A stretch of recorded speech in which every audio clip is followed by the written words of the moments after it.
Aujourd'hui, les coûts mondiaux au niveau du caoutchouc, les coûts ont considérablement baissé. Ça, c'est le premier facteur qui fait qu'aujourd'hui, nous avons des difficultés pour commercialiser nos produits. Au niveau international, ce qu'il faut savoir, qu'est-ce qui joue justement sur les coûts? Vous savez que l'économie au niveau de l'Europe n'est pas très en peine. Les États-Unis ont repris, mais ce n'est pas encore la grande forme. Et c'est la Chine qui supportait au niveau du caoutchouc l'économie. Mais la Chine aussi aujourd'hui n'a plus une croissance agressive, mais plutôt une croissance agressive. Donc automatiquement, le coût du caoutchouc a chuté. Et aujourd'hui, quand vous prenez au niveau mondial, il y a aussi des stocks. Les Chinois ont pratiquement 1 an de stock.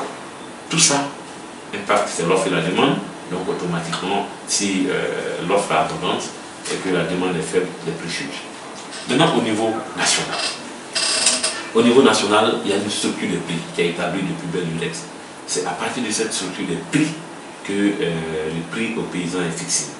Alors, les grandes lignes de cette structure de prix, c'est que vous avez d'abord une décote, que moi je dénonce, de 3%, qui est affectée sur le prix en disant que le prix du caoutchouc ivoirien est de mauvaise qualité.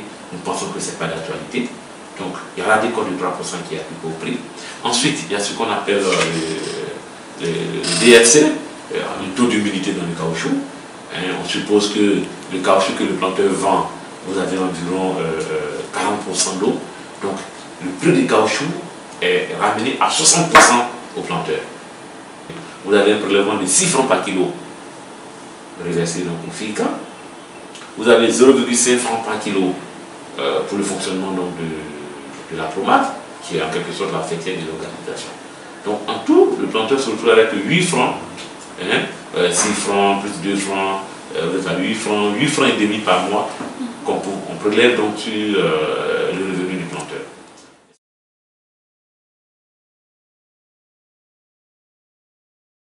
C'est que les planteurs ont du mal à commercialiser leur caoutchouc, leur fond de tasse au niveau national. Les usiniers ferment les ponts. Ils ferment leurs ponts parce qu'ils disent qu'ils n'ont pas assez de trésorerie ou ils ont tellement de stock qu'ils ne peuvent pas prendre du caoutchouc. Le planteur ne sait plus où vendre son caoutchouc. Même quand le prix est à 200 francs, 250, il ne sait pas où vendre.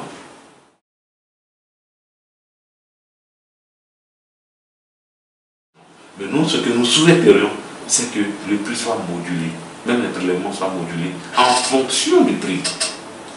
Oui. On ne peut pas prélever automatiquement 6 francs, 2 francs, 1 franc, même si le prix est à 5 francs, comment vous faites? Ça veut dire que le paysan est obligé de payer de l'argent en surplus. Donc il faut revoir la structure des prix.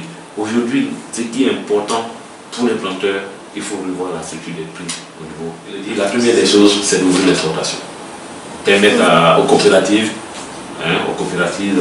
sérieuses, performantes, de pouvoir faire l'exportation des fonds de tasse. Permettre aussi à des structures privées organisées aussi de pouvoir faire l'exportation. C'est-à-dire pour absorber le trop-plein que les usines n'arrivent pas à absorber, pour permettre à d'autres personnes de venir acheter au prix homologué aux paysans les fonds de tasse qu'ils ont sous les bras. Si on veut dire si le caoutchouc est acheté à 500 francs, vraiment le planteur sera heureux.